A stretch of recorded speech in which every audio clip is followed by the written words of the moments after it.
Shalom, shalom. This lesson is regarding the prophecies in the last days, all these things that are happening on a daily basis. Esau is looking dismayed. He is falling apart. His kingdom is collapsing before our very eyes. The heathens are going back and forth with each other. Wars and rumors of wars, earthquakes in diverse places, roarings of the sea. It is just immense. Okay. So let's begin with what's going on in Russia. This is an ongoing thing. More people are waking up to who the Israelites are, what Yahushua looked like, who the world ignorantly calls Jesus Christ, what the prophets look like, what Mary looked like. Everybody in the scriptures is coming to realize that they were dark-skinned people, so-called black men and women that were in the scriptures and are part of the Russian icons, so to speak. These are pictures that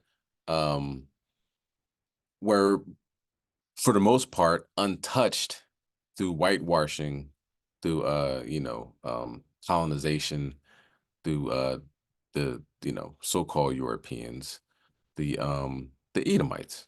Okay. And that's one reason they don't like Russia, because Russia saved this history and is now available for the world to see. Is pretty much being spread throughout the four corners. All right, so let's begin with First Maccabees chapter 3, verse 48. And we will go into some videos. So Fair Use Act, Fair Use Act. This is no copyright violation. This is fair use. We will be, this is a lesson. This is a teaching moment. So should be no copyright violations. I do not own the rights to these videos, but this is for teaching moments. All right, so let's begin with First Maccabees chapter 3 and verse 48. This is the book of First Maccabees, chapter 3, beginning at verse 48. And laid open the book of the law, wherein the heathen has sought to paint the likeness of their images. So this is what the heathen does. They have no real their history is based upon rape, robbery, and murder. So they inject themselves in everything. They're the last samurai. They're the gods of Egypt. They are Charleston Hestons. They're Moses. They're everything but Edomites. You know what I mean? And ironically, with an Edomite exposing this information regarding the Russian icons, it's Satan versus Satan. Okay. And this video is it's a very well done video. I believe a sister put it together, and she's not breaking down the scriptures and everything. She's just reading it. You know what I'm saying? So have mercy on the sister. The way she put this together is very well thought out. You know what I'm saying? And I believe you'll like it. But so I'm gonna share my screen. Okay. And she's obviously an Israelite. You know, tell by the things that she says. But Esau is just, he doesn't know his left from right after this point, but enjoy. I just got one question. How you white Christians feeling now that Putin done opened up the boat and done showed y'all what I've been telling y'all, what we've been telling y'all, who the world ignorantly calls Jesus, is a black man. He's a black man all day long, black into the ground. So how y'all feeling about that? How y'all feelings right about now? Y'all ready to worship a black Jesus? Y'all ready to bow down? Y'all ready to bow to a black Jesus? I'm sure y'all like, there is no way I'm gonna bow to a black man. I'm not gonna bow down to him. Oh, you gonna bow. Oh, you gonna bow. See, the Israelites don't have a problem with bowing to their Messiah, their Savior, Yahushua. Y'all do.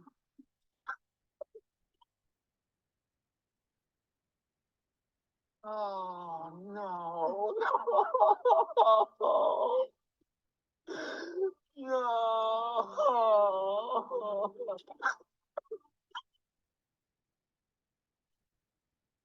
Oh no. No.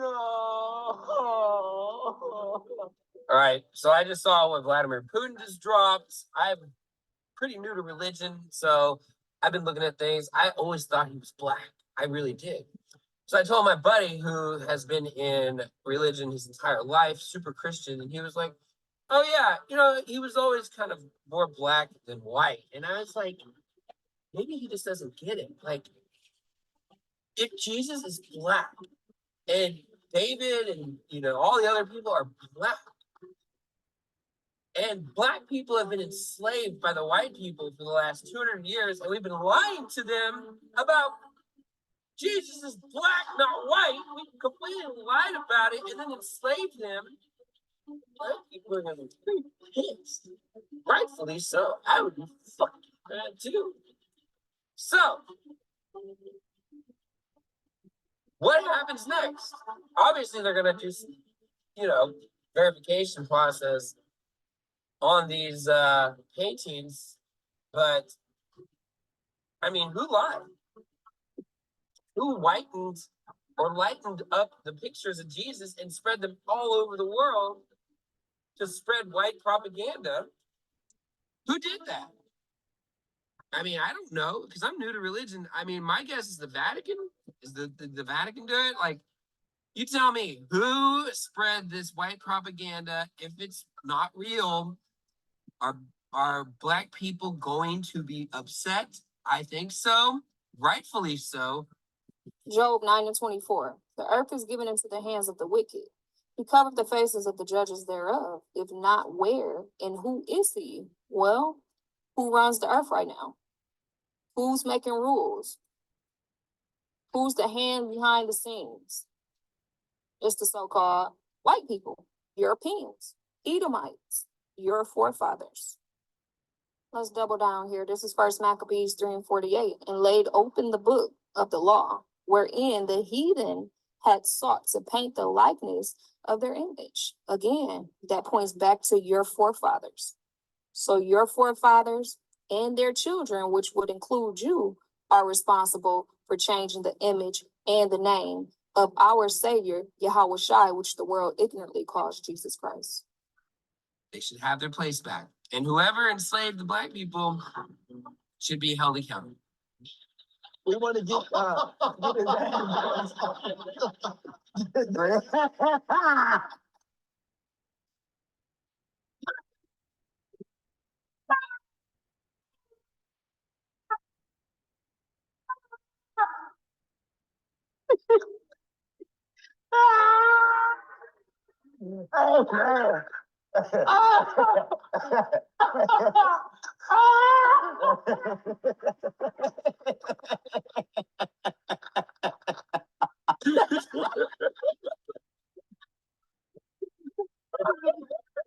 Revelations 13:10. He that leadeth into captivity shall go into captivity. He that killeth with the sword must be killed with the sword. Here is the patience and faith of the saints. They should have their place back. And whoever enslaved the black people should be held accountable. Welcome to hell, motherfucker! Luke 16:20 on down. And there was a certain beggar named Lazarus, which was laid at the gate full of sores, and desiring to be fed with the crumbs which fell from the rich man's table. Moreover, the dogs came and licked his sores. And it came to pass that the beggar died and was carried by the angels into Abraham's bosom. The rich man also died and was buried. And in hell he lifted up his eyes, being in torments, and seeth Abraham afar off, and Lazarus in his bosom. And he cried and said, Father Abraham, have mercy on me, and send Lazarus that he may dip the tip of his finger in water to cool my tongue, for I am in torment in this flame. But Abraham said, Son, remember that thou in thy lifetime receivest thy good things, and likewise Lazarus evil things. But now he is comforted, and thou art in torment.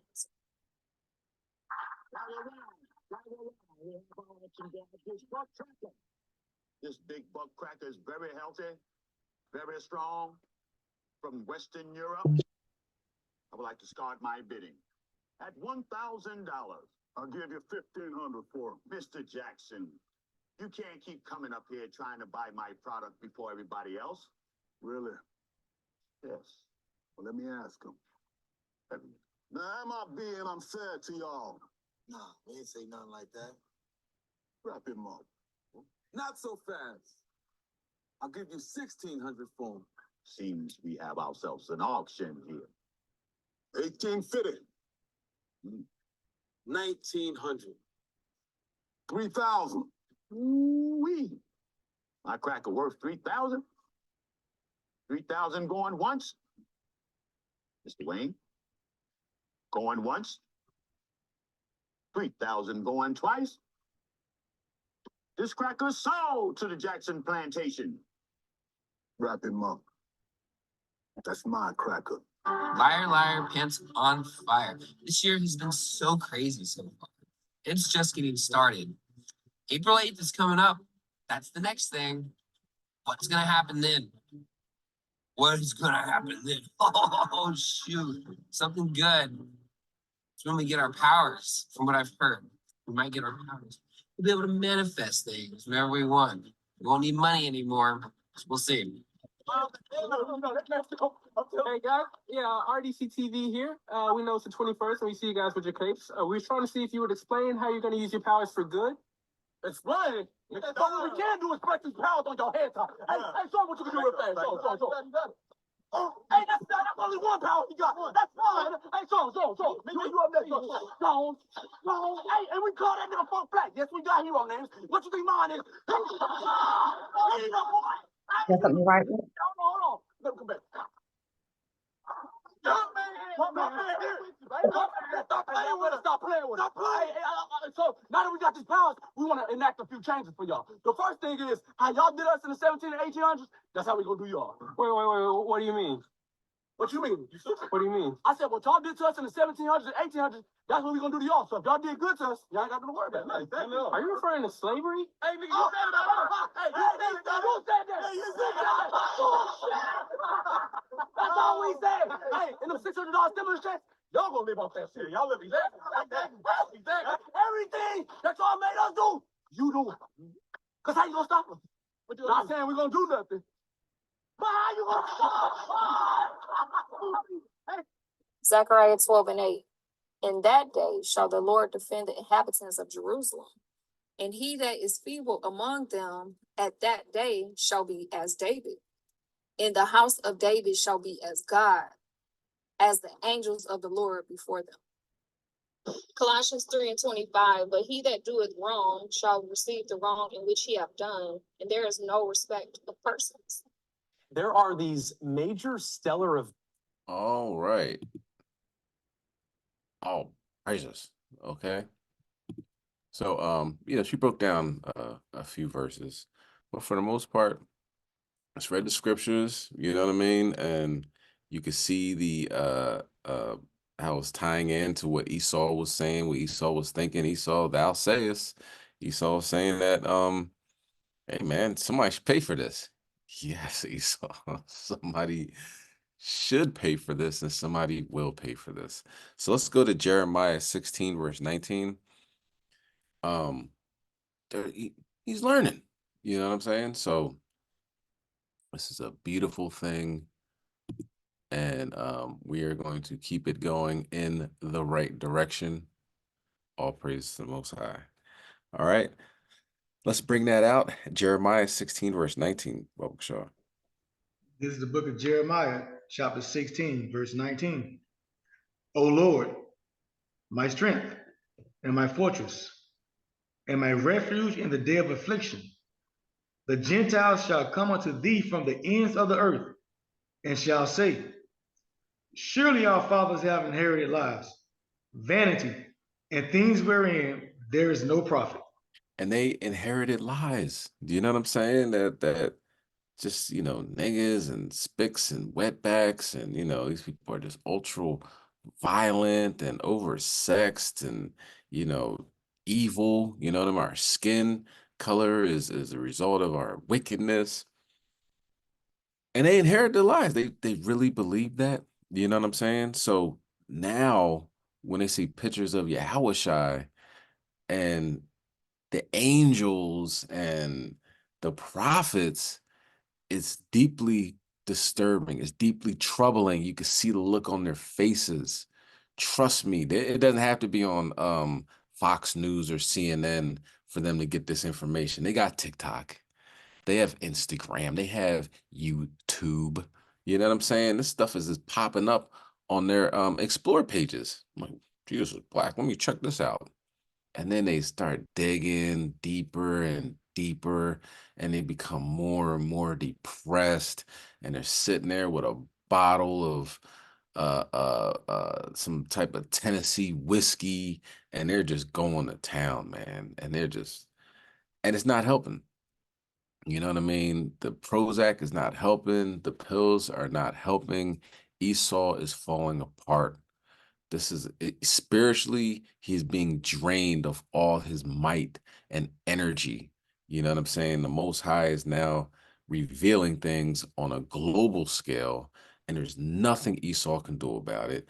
It should make you walk around with your head held high, knowing you already knew you were Israelite anyway, but some people on watching this might not have known they were Israelites. You know what I'm saying? So you got to walk with your head held high and figure out what the Most High requires you to follow these law, statutes, commandments, so you too can make it into the kingdom of heaven. You know what I mean? And maybe be part of that elect. Who knows? All right. So let's get Isaiah 13, verse 9, and you can hold that. All right, we're gonna now look into the signs and wonders. Don't be dismayed at the signs and wonders of the sky. That's the heathen. The heathens are dismayed at them. Okay. What is it? A 7-planet alignment along with a comet whose tail is estimated to be 20 million miles or something like that. I don't know. I don't have a ruler. But and uh the totality of a solar eclipse for 4 minutes some places or more, and it's going through Nineveh. Like 7 Ninevehs are in the path of totality. And from the it was one in 2017, August 2017, and the one coming up in April 8th. It's like an X on Babylon. Can't make this stuff up. But let's look at some interesting facts regarding the future coming up in a few days. All right. Once again, share my screen. Make sure you stay on mute, y'all, so we can hear the beautiful things that are occurring nowadays. There are these major stellar events coming up this year, not just the total eclipse here in America in just 2 weeks, but there's another light show you may not have heard about. For the first time in 80 years, a star system located 3,000 light years from Earth will be visible to the human eye. Yeah, it's expected to happen at some point between now and September. It's being called a once-in-a-lifetime event. The researchers here feel that they're within reach of finding new particles that really make the universe tick. One more heave, they say, and they could make one of the biggest breakthroughs of all time. Halab Ghosh, BBC News, CERN. Talk up more fun, guys, for the sky watchers at home. A lot to look forward to in the spring. We're going to see the total solar eclipse on April 8th. Exciting. But there's a comet that's already close enough to Earth. We're going to see it leave a trail in the night sky. Astronomers have been watching the Devil Comet, that's what they call it, all month because of a series of flare-ups, but a direct flyby is set to happen somewhere between April 21st and 24th. NASA says they think we could even see this comet with the naked eye during next month's eclipse. The reason it's called a devil comet, you guys may have remembered this last year, is because the trail of gas and ice that it left behind during a flare-up last year actually looked like devil horns. It split. Yeah. And so it caused these two devil horns. You can kind of see it there. This particular comet only comes into full view once every 71 years. It is a once-in-a-lifetime event. For those less scientific, we found at least one person who has an uneasy feeling about the rare alignment and how it'll somehow impact his daily life. It kind of disrupts things that are normally taking their course. Oh my gosh, Frederick, I am so looking forward to this. So we're located in New York City, by the way. I'm curious, will this be visible when this occurs? Will this be visible across the world, or is it only going to be in particular locations on Earth? If it goes off between now and September, October, it will be visible, excuse me, everywhere. The nova will get up to about second magnitude. That's about the 50th brightest star in the sky. It's the same as Polaris. If you can see Polaris from New York City, you can see this nova. It'll be easy to see if you get out to a dark place. It will be bright for a few days. It will get up to, as I said, second magnitude and then fade. In a dark place, you can probably see it for a week or two, especially if you have binoculars. Now, the Large Hadron Collider is the world's biggest atom smasher, but as it turns out, it's not big enough. The European Centre for Particle Research, CERN, is unveiling details of a new particle accelerator today, something 3 times larger and twice as deep.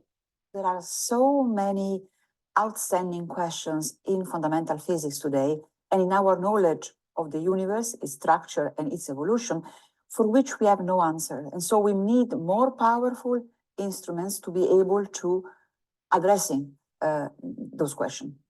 Thousands of scientists here are hunting for the tiny particles that are contained in the atoms that make up the world around us. Professor Mitesh Patel has spent his entire professional life searching for them. I think for me, this is really about exploration. To be able to look for something genuinely new. If you're going to go and explore the unknown, then of course you don't know what you're going to find, and you can't guarantee a particular outcome. This enormous underground lab lies hidden away beneath the Swiss-French Alps. The plan is to stretch it even further. Nearly every day, I still get that sort of wow as I look at all of it. This experiment has been going on for more than a decade. It's made some important discoveries, such as a particle called the Higgs boson. This is one of the detectors that discovered the Higgs 12 years ago. It was an incredible scientific achievement. But the LHC was built to do much more than that. It was supposed to discover brand new particles that would change the theory of physics. It hasn't. So in that sense, it's failed. And that's why they need a larger machine. The plan is to build what's called the FCC, the Future Circular Collider, next to the existing accelerator. It'll be at least twice as deep and measure nearly 91 kilometers. That's around 56 miles. Inside, particles will travel much further than they currently do. They're pulsed by an electric field and stronger magnets, which make the particles collide with much greater force and hopefully revealing far more. But it is more than that, because there are lots of So listen to this interview. physicians. I know some. They're doing very strange experimentation. There are beings from portals coming in and out. It's physicists from the CERN who told me this. They've testified to beings coming in and out of portals. Yes. And they were saying, I mean, I met them at a dinner, and there were 2 of them. And both said that, yes, they have, secondhand proof that the people who they're dealing with the boson of Higgs and subatomic things. So they have apparently in the bottom of the CERN, this portal, this door where they are dealing with all the subatomic dimensions. They say there are 17 different dimensions of reality. That's what those physicists say. Some others say there are more dimensions. You know, we know the time space, you know, the tri-dimensional X, Y, Z in a graphic. But then you have more dimensions, and they are playing with that. They're using that, and we're a group, and they had a being. They did not tell me more. Who came that doesn't resemble a human, and then they had another one, and they have a proof because they left a scarf. They left a scarf, and now when you look at what is going on in the CERN, there is a fight from some of the military agencies, intel. They say that there is a fight on time. They're trying to change time. You're going to so much effort, digging all these tunnels, spending so much money to smash particles together. And so what's the point? Scientific exploration. I think it's almost like asking, you know, what's the point of art or music? I think humans have this curiosity of finding what's out there and how does the world around you work? And FCC will help us answer some of those questions. The countdown is on to a once-in-a-lifetime total eclipse. The total eclipse takes place on April 8th at 3:20 p.m. Our world will plunge into the eerie, mysterious, wonderful darkness that is totality. We are in fact the only planet that has a moon just the right size to block out the sun. But also a few other planets are going to be visible during this time. A few that we're obviously used to seeing. So once that becomes complete totality, becomes darkness, you're going to have Venus, which again, we see a decent amount of times, Jupiter as well. This is 12P, which is the Pons-Brooks comet. It comes around every 71 years. Now, the reason that you might be able to see this with the naked eye versus just a telescope is because this comet is known for flare-ups. It's basically a ball of dirt and ice. So chunks of it routinely break off, and it causes a much brighter flare as it's traveling across the night sky. It actually, because of the way it's shaped right now, it looks like it has devil horns because the way chunks have broken off, so it's nicknamed the Millennium Falcon. And so if we're lucky enough to get clear skies, the eclipse, and one of those chunks breaking off, you might get to see that comet as well. With 13 states across the country in the path of totality. According to NASA, the Great North American Eclipse will stretch from Mexico to Canada and last anywhere from 3.5 to 4 minutes. When the corona comes out and it goes total, it's like this eyeball looking at you from space, because the sun, instead of being bright, is dark. And it has this white halo around it. And it's like somebody's eye looking down at you. We're going to be live on TV here on ABC. 4 minutes long, so you'll get the totality. The whole spiritual experience. I'm looking forward to it. If you miss it this time around, the next full solar eclipse in the U.S. from coast to coast won't happen until 2045. It's a real visceral experience. And the whole anticipation. The first stage of the new collider won't be fully operational until 2045. Why is Geneva? Why is Geneva of such significance? Because you've got the World Health Organization, all these meetings in Geneva. You've got CERN in Geneva, Davos, Switzerland. Why is Geneva so significant? Yeah, I would say Switzerland is very significant in general, but because of our neutrality. There could be many factors. So I could take it at different levels. The geopolitically, the fact that Switzerland is a nice country of peasants, former mercenaries, historically, and they're nice. They look, they're compliant and neutral normally. That's one. But actually, the other one is the banking system. You know, secret banking system still to this day. They can put all the money they want. The immunity is another one, geopolitically. As the scientists open, you do hypotheses because that's how you build an open reality, because otherwise you miss the point. It makes sense because they're all here. So it's the World Economic Forum is just opposite the UN. The UN is, 10 minutes by car to the CERN. Then you have all the sports association, FIFA, UEFA, also at 10 minutes, half an hour from everything. Yes. So, and then we have the Bank of Settlements in Basel. That's 2.5 hours away by car. But it's all there. Small Switzerland is like the Disneyland of everything they want to do. Fascinating. So, yeah, we're close to everything. Yeah. And so there's that. And also, kind of forgot about the nova. It's occurring at the same time. So they're just saying Venus and Jupiter, but taking it a step further. Give me a second. We'll find out the actual planetary alignments that's occurring that day. All right.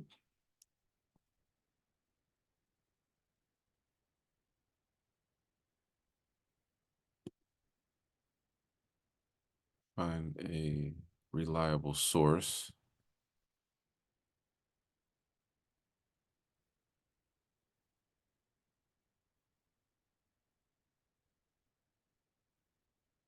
Star Walk. All right, let me share my screen one more again.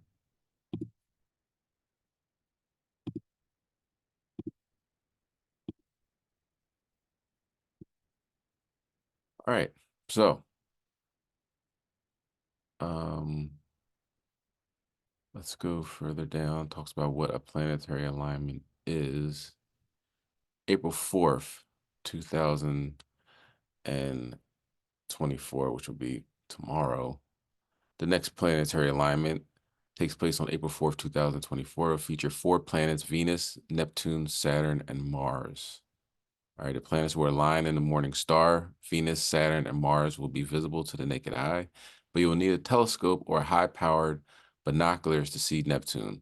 Let's take a closer look at the conditions for observing the planets. Talks about the magnitude, how bright they will be. Let's continue on.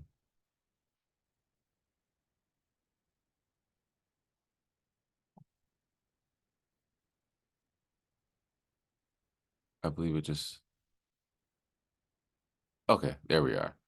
The planetary alignment during the total solar eclipse. You're in the United States, Canada, or Mexico. Get ready for an amazing show.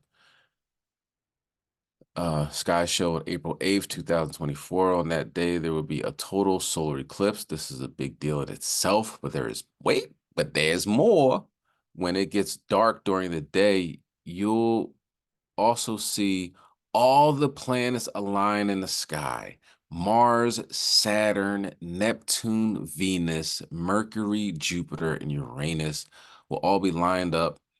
All be lined up along the eclipsed sun. In addition, there's also a chance that you'll see the comet 12P Pons Brooks nearby with your own eyes. This will be one of the biggest celestial events 2024, so don't miss it. So all the planets will be aligning. What? And let's not forget about the nova. Yeah, let's continue on. Let's bring out Isaiah chapter 13, verse 9, Baba Kashar.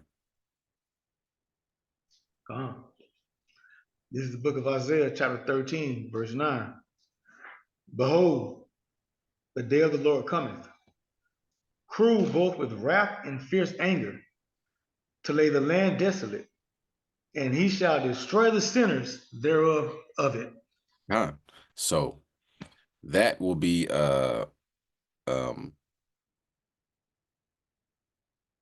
that's gonna be a rough day. You know what I'm saying? It's gonna be a rough time. But we will endure, and when things transpire, let's keep in mind we're going to bring out Second Ezra, the second chapter, for people that fear the Lord. You know, what are they going to go through in that day? Okay, let's bring that out. Slakia. Let's keep going. Can you read verse 10? Verse 10. For the stars of heaven and the constellations thereof shall not give their light. The sun shall be darkened in his going forth, and the moon shall not cause her light to shine. So, now, of course, uh, let's go to Job chapter 11, verse 6. You could say, of course, you know what I'm saying? The moon, the sun, the stars, the knowledge, wisdom, understanding. And you can see that being darkened. You can see that, the Most High putting the wool over, fattening up their eyes, fattening up their ears. They can't see, they can't hear. People are still thinking things are normal and that this happens all the time.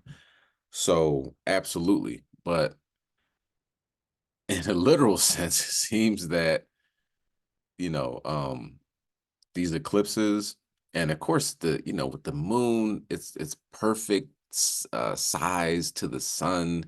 You never see the other side of the moon. There's a dark side of the moon. It's not rotating, it's just there. Or if it is rotating on perfect axis, so we never see the other side. I don't think it is rotating, because eventually you'll be able to see the other side of it. That doesn't happen. Okay, so very unique, um satellite in the sky. Okay. Let's bring that out. Job chapter 11, verse 6. Come on, this is the book of Job, chapter 11, verse 6. And that he would shew thee the secrets of wisdom, that they are double to that which is. Know therefore that God exacteth of thee less than thine iniquity deserveth. So knowing wisdom, that you can read about Babylon, ancient Babylon, and modern day Babylon. You can read about ancient Egypt and modern day Egypt. You can read about sun, moon, and stars in the literal sense, or you can read about it figuratively speaking. Okay. So the some things in the scriptures are double, have a double meaning, if you will. All right, let's go to Joel chapter 2.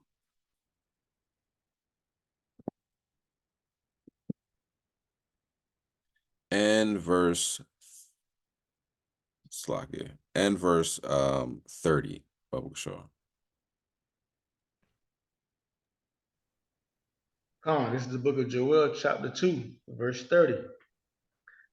And I will shew wonders in the heavens and in the earth, blood and fire and pillars of smoke. You have war breaking out, blood all over the place, literal fire, as far as the forest fires, okay, and thermonuclear destruction on its way, of course, and pillars of smoke. And we're going to get to that pillars of smoke, because right now there are literal pillars of smoke in the air.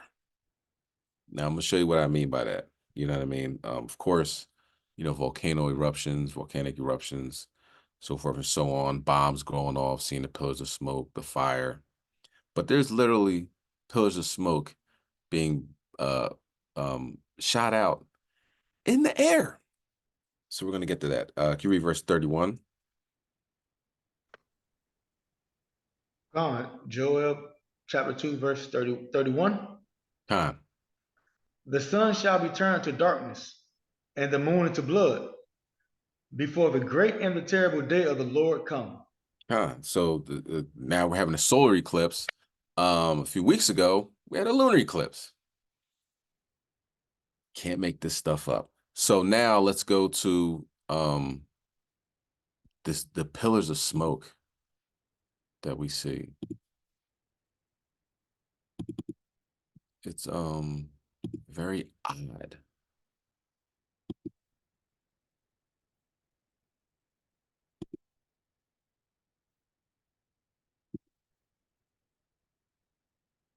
The same thing. of videos from different people that do not know each other that appear to have seen the same thing in the nighttime sky. Some describe it as a shock wave, some describe it as a smoke ring. I'll leave it up to you guys to decide, but it seems to be something fairly new and it seems to be occurring fairly often. One of the first examples was out of Chico, California, sent in by Doug. This goes back to October of 2023 when something was cruising through the sky, and it doesn't necessarily look like a rocket to me. And Slovakia, a lot of people that are unlearned in this aspect will say it's SpaceX, a SpaceX rocket, but this person, MB333, pretty much that's what he does. He looks up at the sky, so he knows the difference between a rocket, a SpaceX rocket, and what's going on. He's going to give you that difference and why he says what he says. Maybe it is. I don't know. I'm not claiming to know what this is. I'm just simply suggesting it's very odd. You don't normally see things like this in the day or nighttime sky, spraying in some cases what look like rings in the sky. These aren't necessarily rings. It's some sort of a mysterious vapor that's being emitted into the sky.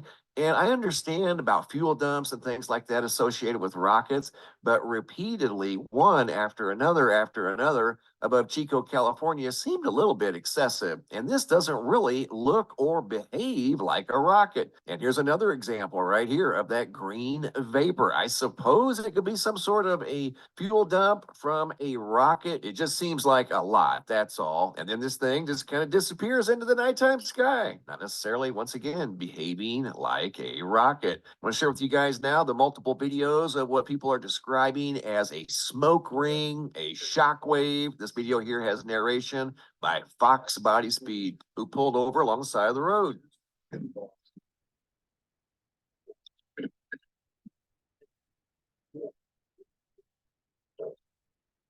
Whoa, it just spit something out. Holy. Yeah, like a shockwave. See, it's like kind of bigger, right? Another video by Jamie. Like blurry, it's super blurry.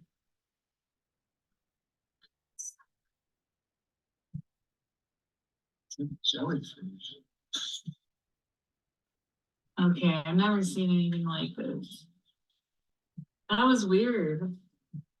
Another example here, Joey Miller, Johanna out of Burleson, Texas, March 4th, 2024. Received several of these videos in March, and you can see the large ring. She described it as a ring of smoke. A lot of different descriptions. Like I said, the first people described it as a shock wave. Some people describe it as a vapor ring. Same people, different night, March 25th. Again. Little smoke ring. The second time we've seen this. Second time they've seen that. Again, not necessarily behaving like a rocket. Usually a rocket has a trail behind it, not in front of it. And here's another example out of Texas, Julia C., March 25th. Also saw what looked like a big ring in the sky appear from a point of light that doesn't appear to have an exhaust trail behind it. Doesn't really look like a rocket. I don't know what this thing is, but it's become very commonplace in the skies here recently. I receive multiple videos. Here's another one, Mike C. out of Centerville, Texas. What that is? March 25th. Jeff, oh, yeah.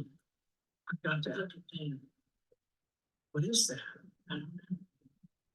Looks like a helicopter. There's no helicopter. No, but that looks like a helicopter. Need a projection. I got it on video.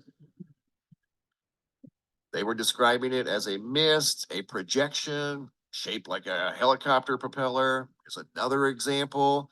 Nunya out of Houston, Texas, March 25th. There it is again. And notice the absence of a trail behind it like a typical rocket would have. I mean, some rockets are quite impressive. They put on quite a show in the nighttime sky. Chris. And Slovakia, of course, you see that person's name is Nunya, sounds like Jake. And one thing I've been noticing with these videos of, videos of chariots and unidentified flying objects in the sky. Jake has been seeing them increasingly more and more throughout these days. And of course, you know it's Jake because you hear him say, "Man, what in the world is that?" You know what I'm saying? Like Jake is snapping. And you know, or Eve, you know what I'm saying? So that's the Most High, you know, manifesting the chariots in front of Jake. So now that they see those things, they do a little bit more research, you know what I'm saying? Most High willing. Let's continue. Dallas, Texas, same thing. But watch what this does. What the f is that, bro? It's like a rain coming from like the front of it.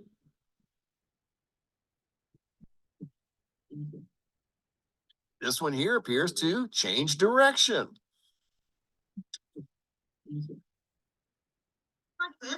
Look at it, blow smoke. Oh my gosh. Look at the smoke. Bowie, Texas, March 4th.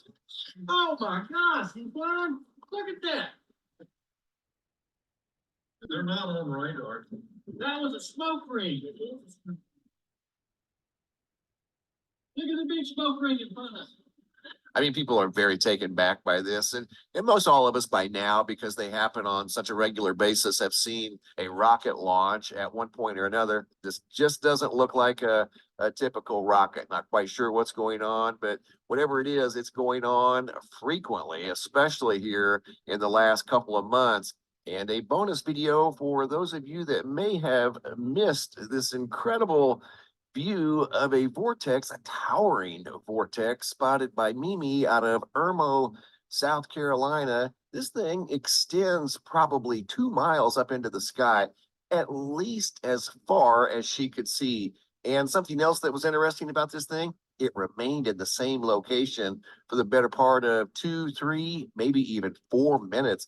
Look at how fast that thing is rotating counterclockwise. Very tall, once again, right next to the road, people driving in front of this thing, I'm sure are very mystified. Look, what looks like dual pipes coming down out of the sky. See how high up they go? Just keeps going and going and going. And obviously, that's where they originate from.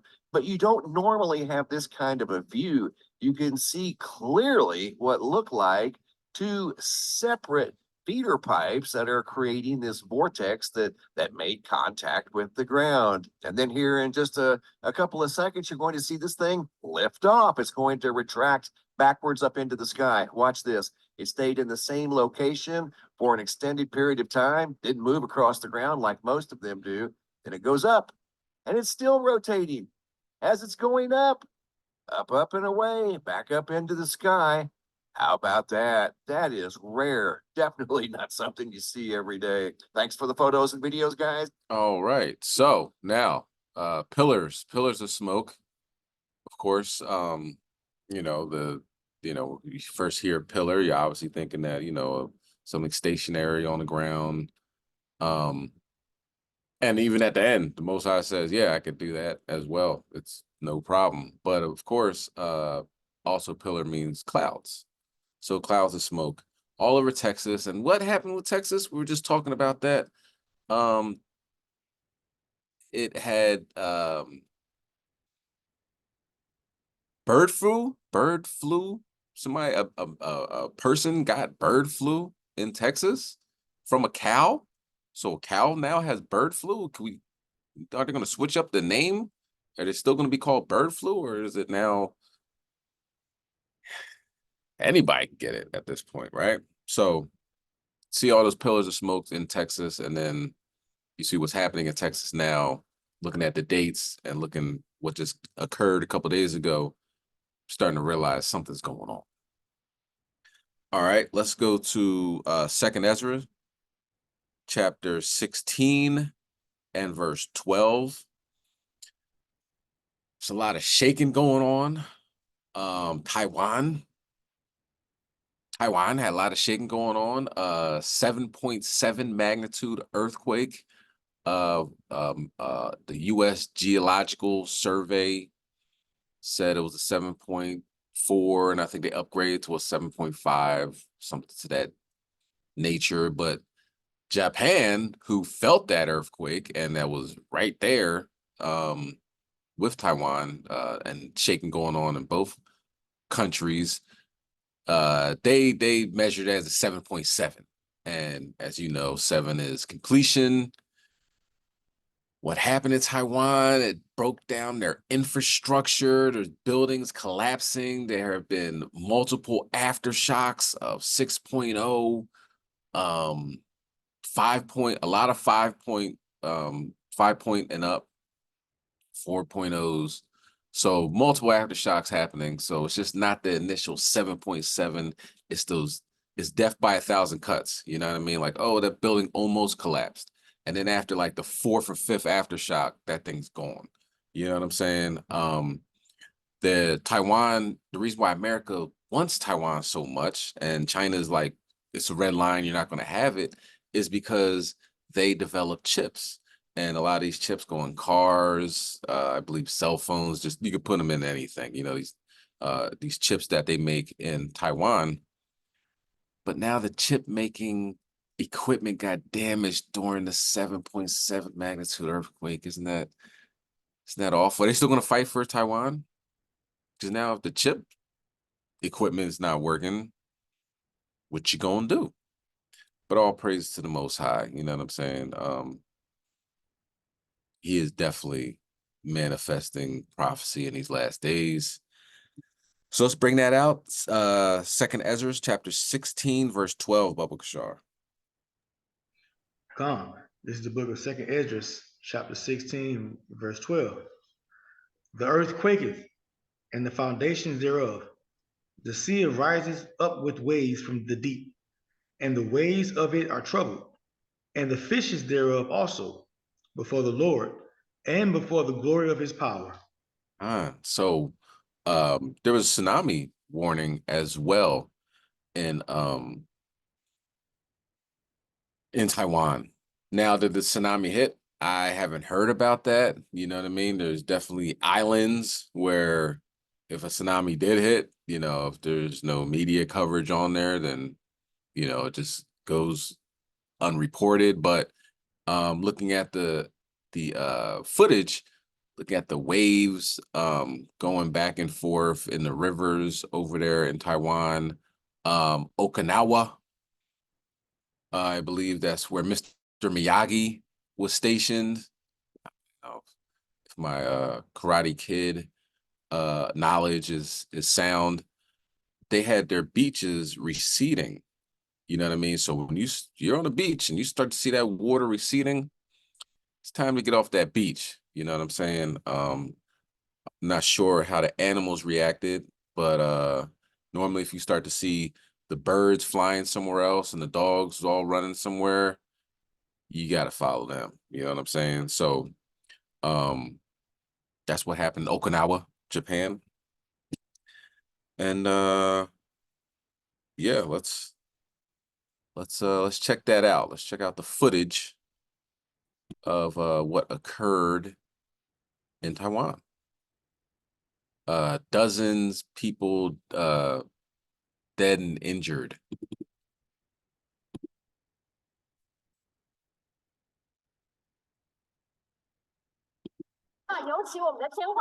As the ground shakes and debris falls, the news presenter stays incredibly composed. Outside, the moment the capital, Taipei, starts to rumble. It's rush hour, and commuters are suddenly caught up in a terrifying journey. High in the sky, a rooftop swimming pool overflows. Well, there goes your tsunami on a rooftop. Imagine that. The force took many by surprise. Feeling was like being grabbed by someone by the shoulders and shook violently. It was incredibly unsettling. And I felt my eyes pop out of my skull when I checked the news and realized this wasn't actually in Taipei where I was, and was in Hualien, which is very far from where we are. Others were trapped, more than 70 in this and another nearby tunnel. They had to be rescued, the focus shifting to 70 people stuck in 2 quarries elsewhere in Hualien County, and 50 employees of Silk's Place Hotel Taroko who were stranded on minibuses. It's been described as the strongest earthquake to hit Taiwan in a quarter of a century, leaving this block of flats in the small city of Hualien nearly tipped on its side and tens of thousands of people without power. 那目前最重要、最优先的就是救人。The most important thing right now is to rescue people. We have to carefully check how many people are still trapped. We must quickly help those who are trapped, and the wounded must be given the best medical care. As the earthquake began to hit in the early morning, its effects were quickly visible, with vehicles rocking from side to side, rattling the furniture in people's homes. But there was little sign of panic in a part of the world whose people and buildings are remarkably equipped for tremors. Schools calmly took their students to safety outside, the serenity of some picturesque parts briefly disturbed. Bits of Turtle Island broken. And the earthquake did unleash huge landslides. The tsunami warnings in Japan and the Philippines were lifted. The threat of a far more serious disaster, thankfully, removed. Cordelia Lynch, Sky News. Yes, and apparently Turtle Island was ripped in half. Does anybody live on Turtle Island? I don't know, because if they're in the water now, that didn't seem like a, no, safety is priority or whatever Sky News was talking about.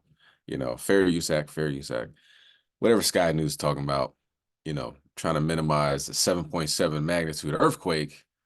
Difficult to do when it rips the whole island in half, and the buildings are made for these earthquakes. Yeah, the buildings is like falling down. So I don't know if they're looking at that, and if a building is straight up and then now it's the Leaning Tower of Pisa or the Leaning Tower of Taiwan, all of them, you know what I'm saying? Then seems to be pretty violent shaking going on. But Esau they gotta minimize it. They gotta say it's not that big of a deal. Daggone bridge collapsed in Baltimore. It's like, oh, we'll rebuild. It's gonna take us 4 to 5 years. Yeah, it's pretty significant. Let's get Matthew chapter 24, verse 7. And if you're looking at the ticker down at the bottom, Israel, the son of perdition is definitely showing themselves. The Edomites bombed a aid convoy. That aid convoy says, yo, we're the aid convoy. This is us driving right now. We're not having anything to do with any terrorists or any war. We're just giving food. They're like, oh, okay, yeah, sounds good. And on their door, it says, World Chef Center, whatever it's called, and on the top of the roof. So in case you're looking at through a satellite, on the other side, it's pretty much written all over the convoy. And Israel bombed them, and 7 people got killed. And they're from every walk of life. They're Edomites, but I think it was a Palestinian, an American, Australian, British. I mean, from every country, 7 different countries that Israel killed. And then John Kirby, the liar that stands up for the Biden administration, says, hey man, they didn't do it on purpose. We have no evidence that they've ever done anything on purpose, like bombing hospitals, ambulances, schools, whatever. Apparently the evidence shows by the Department of Defense that Israel never did anything out of line in international law. I guess that includes bombing an embassy in Tehran, or we're going to get, or not in Tehran, in Syria. Apparently that's not against international law either, in America's eyes. But if you were built upon rape, robbery, and murder, it just doesn't seem that bad to them. You know what I mean? This is Babylon. All right.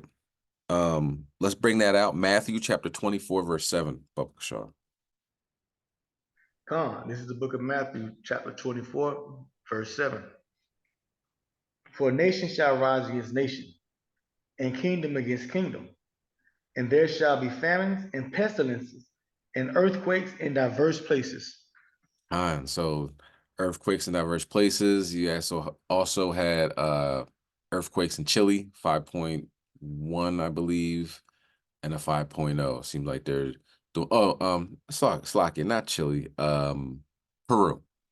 Peru, and I believe Chile. I believe Chile had an earthquake as well. So different diverse places around the world. And let's get to one of the major prophecies and events that happened as of recently.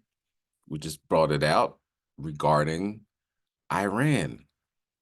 Generals were in Iran, and generals from Iran were in Syria meeting, and Israel bombed them in the consulate, a place where it's supposed to be safe, right next to their embassy. So now we're having a back and forth, I do believe, as we speak, with Israel and Iran. Iran dropped their their internet or the GPS rather over there in the Strait of Hormuz, around that in the Persian Gulf or whatever. And that shows that they're ready to attack. I don't think they've necessarily launched any missiles at Israel as of yet, but Israel now is striking, I believe, places in Iran. All they're saying is a big fire just happened in a warehouse of, the military guard and things of that nature. So we'll see what happens tonight, because the CIA said Iran is going to strike within 48 hours. And won't that be a sight to see? While we get that, let's hold Ezekiel chapter 38 and verse 4, Baba Kishar.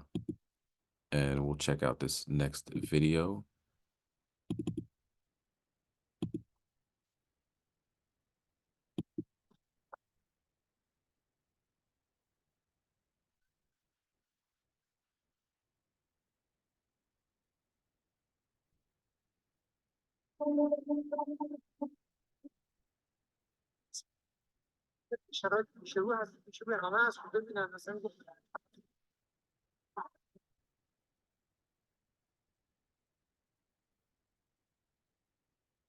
It's a major escalation in West Asia, one that could pit Iran against Israel. We're talking about a disastrous confrontation. It could drag the whole region to war. So what exactly happened? On Monday evening, missiles targeted a building in Syria, in the capital Damascus. This building was an Iranian consulate. It was located right next to the embassy. And what was the damage? 7 Iranian officers were killed in the strike. Among them were 2 big names. Brigadier General Mohammad Reza Zahedi. He was a senior commander in the Quds Force. He served in Lebanon and Syria between 2008 and 2016, so an experienced foreign hand for Iran. The other was Brigadier General Mohammad Hadi Haji Rahimi. He was Zahedi's deputy. So 2 top Iranian generals have been killed. The question is, by whom? Both Syria and Iran point fingers at Israel. The Syrian government has released an elaborate statement. It says Israeli jets flew in from Golan Heights. Some of their missiles were shot down, but the rest hit the Iranian building. Now, as you would expect, the regime is livid. The Iranian state media has released a statement from the supreme leader, and he's promising to punish Israel. The evil regime of Israel will be punished by the hands of our brave men. We will make them regret this crime and similar ones, God willing. And what is Israel saying? They haven't confirmed or denied the allegation. Their only response was no comment. But there is precedent for such attacks. In the past, Israel has carried out multiple strikes inside Syria. One of them was last week, in fact. Israeli bombs targeted Aleppo and Damascus. Around 53 people were killed. Another strike was in January. Again, Damascus was targeted by Israel. They killed around 5 senior Iranian officers. Now, these attacks raise a couple of questions. A, what are Iranian officers doing in Syria? The government says advising. basically helping the Syrian military fight ISIS? And B, why does Israel target them? Well, Israel accuses Iran of building an axis of evil, of using Syria to support anti-Israel groups like Hezbollah in Lebanon and Hamas in Gaza. Israel says Iran funnels money and weapons via Syria, hence these attacks. But Monday's strike went one step ahead. Not only did they hit a foreign embassy, they took out top Iranian generals. The question is why? Why would Benjamin Netanyahu risk an escalation? We can think of three possible explanations. One is a preemptive strike. Maybe Israel had intel on something big, maybe an attack coordinated by Syria. It's unlikely, but it is possible. The second reason is to test Iranian resolve. We've seen a lot of tough words from Tehran, but we haven't seen actions. Iranian proxies have been attacking ships and planes, but not Iran. The regime has stayed away from direct involvement. But an Israeli attack on Rafah could change that. Most people agree that it would be a bloody operation. Thousands of civilians could die, and that may tempt Iran to get involved. So perhaps Israel was testing the waters to see how far it can push Iran. And finally, the third explanation, to drag the Americans in. Joe Biden has been scaling back his support to Israel. There is pressure to cut off military aid, but a face-off with Iran would change all of that. It would force Biden to extend more support to Israel. We're seeing indications of that already. Most agencies have blamed Israel for the airstrikes. China and Russia have also accused them, but the US has refused to do so. Bombed Iran's consulate building in Damascus today, apparently killed an Iranian military commander. Did you know about this in advance and concerning this as an escalation? So look, I'm aware of the reports. Our team is looking into it, so I'm not going to get ahead of anything just yet, but obviously we're aware of the reports and our team is looking into it. I'm just not going to go beyond that. What happens next? There are massive protests in Tehran. Many of them want action against Israel, so the regime may not have an option. They've already been weakened by protests and terror attacks, so now is not the time to appear helpless. But what kind of response are we looking at? Iran could use proxies to hurt Israel. It could use cyber attacks to cripple infrastructure, or it could choose the nuclear option, to hit back directly. But at this point, such a deadly response looks unlikely. And whatever Iran chooses, Israel is ready. Every day we gain further evidence that we find ourselves in a multi-front war that is both offensively and defensively. We operate everywhere, every day, in order to prevent our enemies from gaining strength and in order to make it clear to anyone who acts against us, all over the Middle East, that the price for action against Israel will be a heavy one. This is what long wars do. They create more scope for escalation, for miscommunication, and eventually more destruction. Israel's focus should be on defeating the Hamas to wind up the current war in Gaza, not triggering a new one. Well, that's not going to happen. And also, they're looking like more increasingly going to have a front on the northern portion of Israel and Lebanon. So Hamas, Lebanon, possibly Iran, Erdogan in Turkey lost his local elections. He had a lot of talk about if anything happens to Gaza, if they go into Gaza, then we're going to do this or we're going to do that. And he did nothing.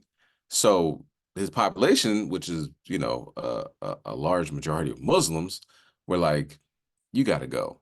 So it seems like the people are really pushing these governments that are just sitting on their hands and doing nothing out. And right now there's, protests over there in Tehran, and it's looking promising that Iran's going to strike back and Israel's going to have to do something about it. All right. So let's keep an eye on that. And let's get to the prophecy involved. Let's go to Ezekiel chapter 38, verse 4.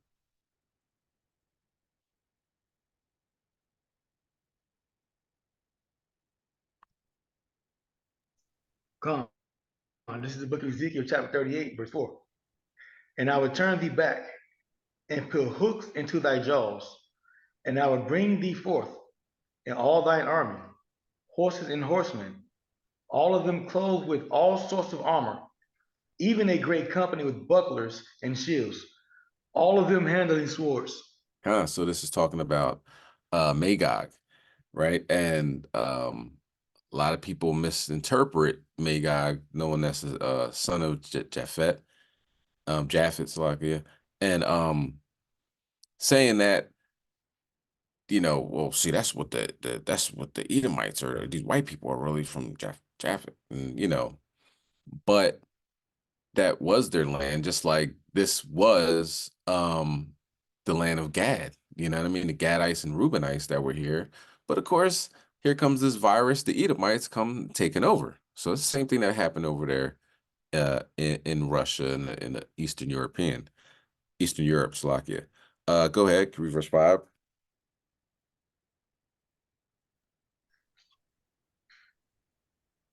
Persia, Ethiopia, and Libya with them, all of them with shield and helmet. So here we go. Persia's in the building. You know what I'm saying? Then they really didn't have a choice. Okay.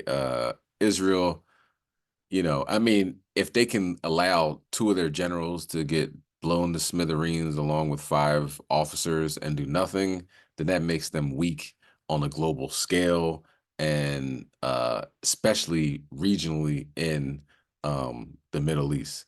So that would be Israel flexing its muscle and Iran sinking down to sit in a corner. And I don't think Iran's going to do that. They have in the past, but something like this, it's like not just like Soleimani getting destroyed. It's like 2 Soleimanis, because there's 2 generals and 2 high-ranking officers as well. So now let's continue on with the so-called Middle East. Let's get into the Isles of the Gentiles, right? With Belarus. Belarus is on fire. They're about to attack Lithuania, which is a NATO country. And it doesn't seem like NATO's going to do anything about it, because it will be the sleight of the hand, going to the right hand, looking at the left hand, and then Russia maybe invading Poland if they help Lithuania. But if they don't help Lithuania, then that's another piece of the puzzle of Russia conquering these Baltic states and really flexing their muscle on a global scale. But let's check out what's going on in Belarus. Belarus concentrates army on border with Ukraine, Poland, and Lithuania. Lukashenko prepares for war. During his trip to Grodno Oblast, Belarusian leader Alexander Lukashenko again spoke about the war. Don't believe anyone that we want to fight. We are preparing for war. I say this frankly. If you want peace, prepare for war. I'm not the one who invented it. This is very correct. Lukashenko said. According to him, the country is carrying out the necessary training of the relevant units, and various types of weapons and equipment are supplied to the troops. It should be noted that the Belarusian military began military drills on April the 2nd near its borders with Poland and Lithuania to the west and Ukraine to the south, the country's defense ministry said. Belarus regularly holds military drills, including close to its borders with Ukraine and the EU. The exercises, which the defense ministry said were intended to simulate defense scenarios in the case of martial law being implemented, will be held in the western Grodno Oblast and the southern Homel Oblast, north of the Ukrainian border. Belarus last conducted military exercises in mid-March 2024, holding what it called a comprehensive check of the army's combat readiness. Belarus is Moscow's close ally and has provided extensive support to Russia's full-scale invasion of Ukraine, namely allowing Russian troops to launch their unsuccessful offensive toward Kyiv from its territory in 2022. Despite this, the Belarusian military has not directly participated in Russia's war. In response to the aggressive posturing from Belarus, Latvia and Lithuania agreed in January 2024 to build increased border defenses. Poland also said in November 2023 that it would deploy a tank battalion by the Belarusian border. An American teenager and 2 other people were killed in avalanche near the Swiss resort of Zermatt, police said. One person was flown to a hospital with serious injuries. The IT took place in an off-piste area of the Riffelberg slopes, which sit above the Zermatt resort and below the famed Matterhorn mountain. The victims were a 15-year-old American boy, as well as a man and a woman whose identification has not yet been concluded, police in Valais Canton said in a statement. Prosecutors have been investigating the incident. It looked to me as if there were several people on the slope at the time of the avalanche. A horrified witness told local outlet Blick. 2 of the victims reportedly had an avalanche search device with them. According to Blick. A spokesperson for police in the southern canton of Valais said it was unclear whether more people could still be missing. Access to the area, which had a lot of snow, was difficult, Valais police said. Last month, 5 members of a Swiss family were found dead after going missing while cross-country skiing near the Matterhorn in difficult weather conditions. Oh, shit. Yeah, there's 4 people on there. Oh.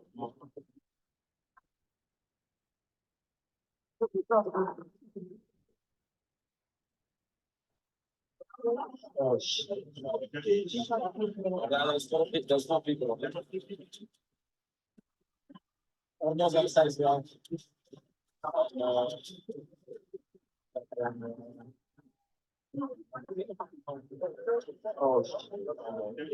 All right, so that's a bonus right there. I just wanted to see about Belarus, but apparently Edomite kids going over Switzerland and dying in avalanches. Unbelievable. It's almost like God hates them.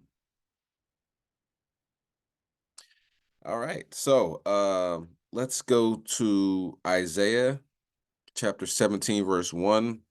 As we can see, Persia's in the mix. Okay, Ethiopia, some Ethiopians, Ethiopian got arrested over there in Ukraine, and come to find out, they got Ethiopians over there. You know what I'm saying? They're having war over there in Tigray, and they have a close relationship with Russia. So, you know, got some Ethiopian mercenaries. Also Libya. Once Libya collapsed, and you know, they went in there and got all the weapons and so forth and so on. When Hillary Clinton overthrew that government, and Barack Obama overthrew Gaddafi and killed him. He came, you know, it's their famous line. We came, we saw, he died. Hillary Clinton. You know, now Libya is pretty much exporting mercenaries, you know, to anybody, you know, whoever's paying. And of course, Russia got a couple dollars, so they're fighting over there as well. So this is prophecy unfolding right before our very eyes. And the Most High is putting a hook in their jaws, and you gotta fight. We looked at what happened with Russia and the shooting in a Moscow suburb. They had a concert hall, and you know, 5 I guess we call them foreigners or whatever from you know, outside of Russia, some people from Turkey, and they shot up the place, and like hundreds of people died. I believe last time I checked, it was like 140. And Russia ain't forget about that. They're like, you know, people that did this are going to pay, and they're saying that Ukraine has something to do with it. And, you know, of course, looking into whether the United States, you know, was involved, because the United States, you know, they let them know, like, yo, Americans don't go to any concert halls or anything like that. It could be dangerous. And then, of course, concert hall gets shot up. So they're looking like, how did you guys know? I guess we'll all find out eventually, right? But let's bring out Isaiah chapter 17, verse 1, Public Show. This is the book of Isaiah, chapter 17, beginning at verse 1. And the burning of Damascus, behold, Damascus is taken away from it being a city, and it shall be a ruinous heap. So right now, that's where that bombing happened over there in Damascus, Syria, and Israel's continuing to bomb that area. But why? Why are they bombing Damascus? They, you know, of course, we all know The wicked is the Most High sword. But what do they got against Damascus? Let's go to Amos. Amos chapter 1 and verse 3. Baba Kashar.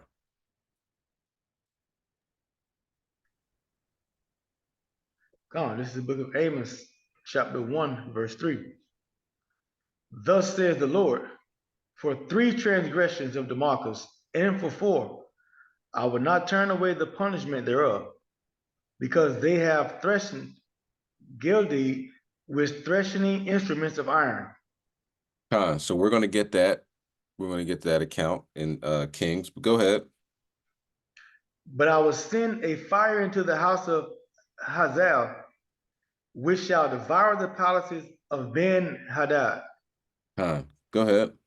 I will break also the bar of Damascus, and cut off the inhabitants from the plain of Avon, and him that holdeth the scepter from the house of Eden. And the people of Syria shall go into captivity unto Kir, saith the Lord. All right. So let's figure out what this is referring to. Let's go to 2 Kings chapter 10.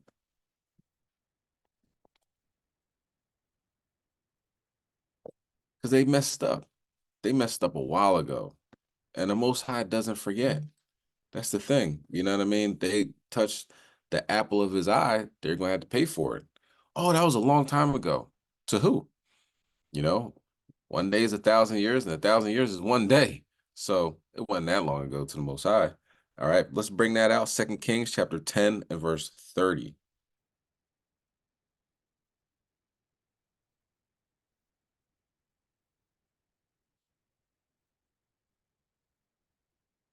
This is the book of 2 Kings chapter 10, beginning at verse 30. And the Lord said unto Jehu, behold, thou hast done well in executing that which is right in my eyes, and hast done unto the house of Ahab according to all that was in my heart. Thy children of thy children of the 4th generation shall sit on the throne of Island, of Israel. So Jehu was, they anointed him and he just went off.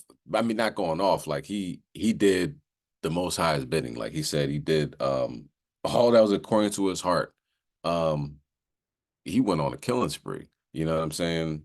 And the worshipers of Baal, put them all in a room,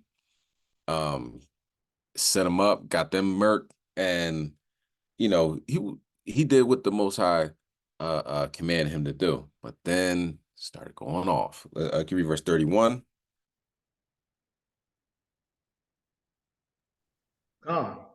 Verse 31. But Jehu took no heed to walk in the law of the Lord God of Israel with all his heart, for he departed not from the sins of Jeroboam, which made Israel to sin. It's going off. So the Most High used the kings of Syria to destroy. Okay, go ahead, read verse 32. Verse 32. In those days, the Lord began to cut Israel short, and Hazael smote them in all the coast of Israel. So that's the king of Syria. King of Syria. All right, go ahead, verse 33. From Jordan eastward, all the land of Gilead, the Gadites and the Reubenites and the Messenites from Aroer, which is by the river Arnon, even Gilead and Bashan. So they went and killed the Israelites, okay, like that. I mean, Israel. Okay, so let's go to Jeremiah chapter 50. But the Most High don't forget, okay? Jeremiah chapter 50 and verse 7.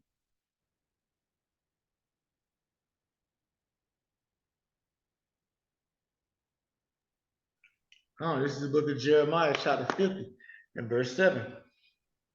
All that found them have devoured them. And the adversary said, we offend not, because they have sinned against the Lord, the habitation of justice, even the Lord, the hope of their fathers. So that's how these heathens feel. And if we can get them to eat pork, if we can get them to work on the Sabbath, if we can get them not wearing their fringes, if we can get them fighting amongst each other, through some rap music and beefs, we could stir that up. As long as they're sinning, then the Most High not going to be with them, and we could do whatever we want. And that's how the heathens feel. Let's go to Judith chapter 5. All right, and that's been since forever for the most part. You know what I mean? So that's why we got to come back. That's why it's so important for us to come back to our law, statutes, commandments, so the Most High will fight for us. And they know this. All right. Judith chapter 5, verse 20, Baba Kashaw.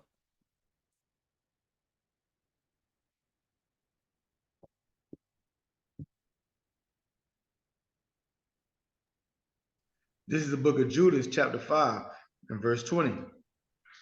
Now, therefore, my Lord and Governor, if there be an error against this people, and they sin against their God, let us consider that this shall be their ruin, and let us go up, and we shall overcome them.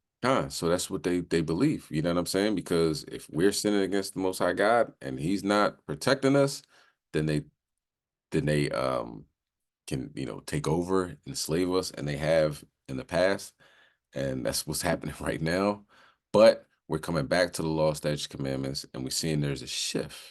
That's what this class was about. There's a shift. There's these prophecies being unfolded right before our eyes, and that's not eating the pork, not eating the shrimp, not even the lobster. You know what I'm saying? Wearing our fringes, treating each other with a level of respect, and not taking advantage of the fact that we're Israelites and that we're supposed to love our brother and our sister, not taking advantage of that. You know what I'm saying? Keeping our beards, sisters wearing dresses, all these things that require of the law, we're doing, and the Most High is destroying this place. Can you read verse 21?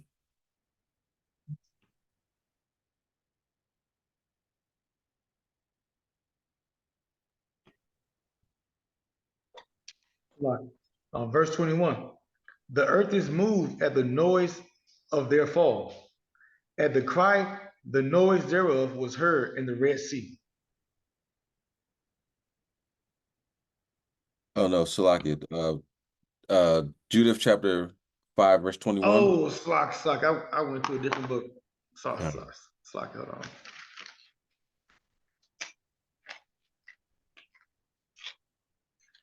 Judith chapter 5, verse 21. But if there be no iniquity in their nation, let my Lord now pass by, lest their Lord defend them, and their God be for them, and we become a reproach before all the world.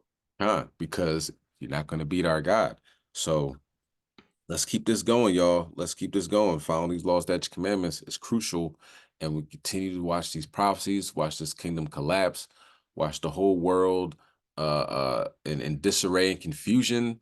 And, they're going to grab onto your friends and say, hey, can I come with you? I heard God is with you. Because they're going to know that the Most High God is with the children of Israel. He did not throw us away. He's still with us. Okay. Now, let's go to Isaiah chapter 13, verse 12. And one more video and 2 more scriptures. All right. So hold on to Isaiah.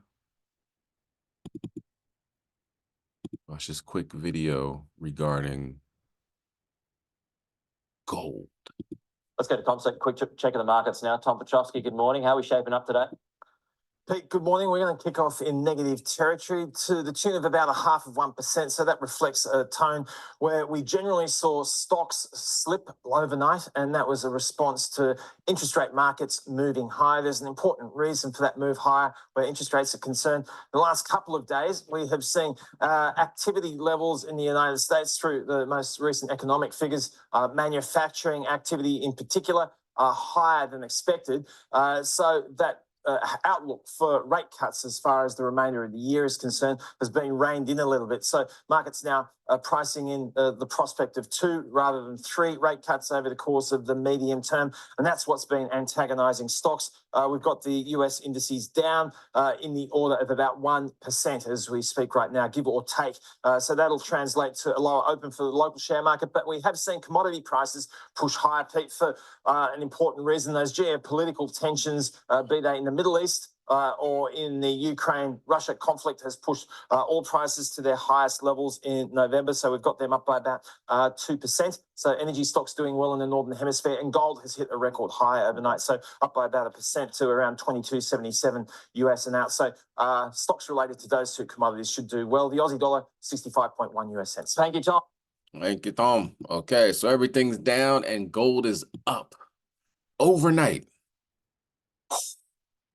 To the moon, Alice. So, your gold chains, gold watches, you know what I'm saying? Might want to hold on to that because that thing is pretty expensive at this point in time.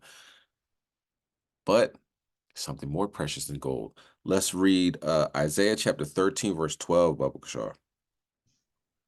Gone. This is the book of Isaiah, chapter 13, verse 12.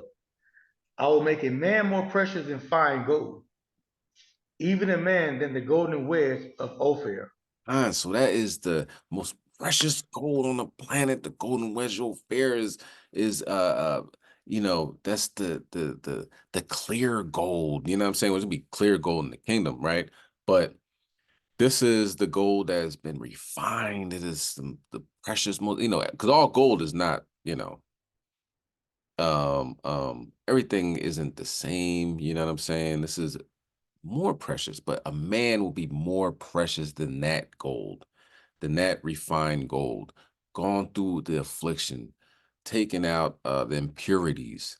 So men, all the things you've been going through, the world hates you, you're having trouble in your household, you're having trouble at work, you go into the store, they're following you around, you can have thousands of dollars hanging out your pocket, you could just got paid, debit, credit cards, everything, but they're going to follow you around that store. You get on the elevator, they're clutching their purse, you're walking down the street, they're crossing the street. Doesn't even have to be just Esau. Eve does it too. You know what I'm saying? So you're dealing with a lot. Men keep going. These are the last days. The tabernacle of the Lord is with men. You are going to be the prize. You are the prize, but the world might not see it right now. But they're starting to wake up. They're starting to see, oh, wow, the man I call Jesus is a black man? Then is that part of your bloodline? It's an awakening happening, okay? So men, keep going, keep your head held high. You are well respected, you are well loved. The Most High loves you, all right?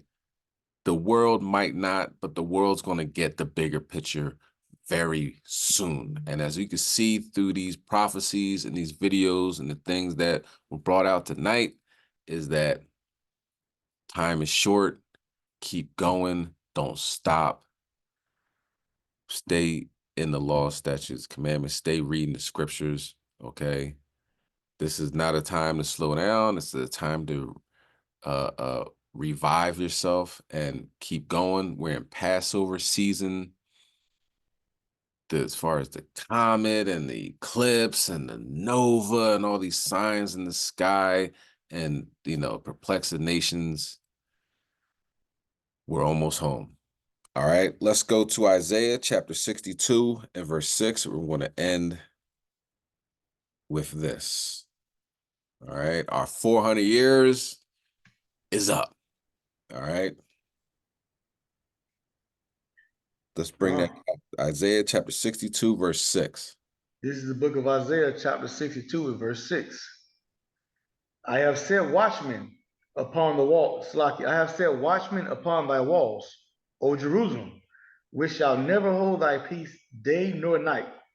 Ye that make mention of the Lord, keep not silence. Keep not silence. All right. Keep not silence. Keep going. Keep read verse 7. Verse 7. And they give him no rest till he establish, until he make Jerusalem a praise in the earth. That is from the words of Yahweh Shem Shai. All right. He said, give him no rest. Give him no rest. Just like it says in Luke 18, you know, the unrighteous judge is tired of hearing this woman like, all right, fine, I got you. What more is the Most High going to do for you? You know, what's the Most High going to do? You righteous, you found the law, statutes, commandments. Give him no rest. All right. It's 400 years. We search the scriptures. It says, he talked to Abraham saying that we will be in a land of our oppressors. And, you know, and after 400 years, he's going to judge this place and we're going to leave out with great substance. That's what the scriptures say. Let every man be a liar. The Most High is the, you know, let every man be a liar, paraphrasing, and the Most High is the truth. This word is the truth. Okay. So give him no rest. Pray constantly. All right. Stay focused. All right. These are the last days. All praise to Yahweh Shem Mashiach Yahushua. I pray that you were edified in this lesson and you know that we are on a fast track to getting out of here.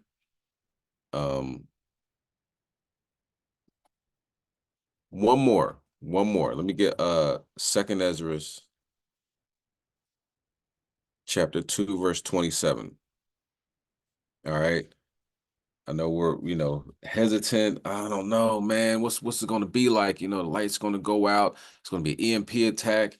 It's going to be people trying to break down your door and get everything, you know, that you got, this, that, and the third. But you got to trust in Yahweh Shem Shai. You got to trust in the Most High.